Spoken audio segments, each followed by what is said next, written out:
સુરેન્દ્રનગરથી મહત્વના સમાચાર સામે આવી રહ્યા છે, જ્યાં સુરેન્દ્રનગરમાં આદેશવર્ક ટાવર પાસે ઊભું કરાયેલું નેટવર્ક પાડી દેવામાં આવ્યું છે। સુરેન્દ્રનગરમાં આદેશવર્ક પાર્કમાં ઊભો કરાયેલો નેટવર્ક ટાવર પાડી દેવાયો છે। નેટવર્કના ટાવરો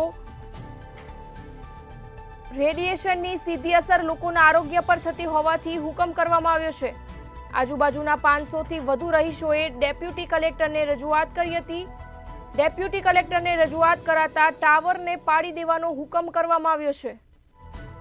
સુરેન્દ્રનગરથી આ સમાચાર સામે આવી રહ્યા છે, જ્યાં આદેશ્વર પાર્કમાં ઊભું કરાયેલું નેટવર્ક ટાવર પાડી દેવાયો છે।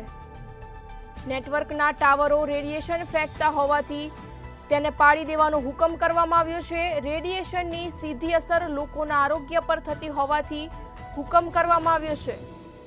આજુબાજુના 500થી વધુ રહીશોએ ડેપ્યુટી કલેક્ટરને રજૂઆત પણ કરી હતી।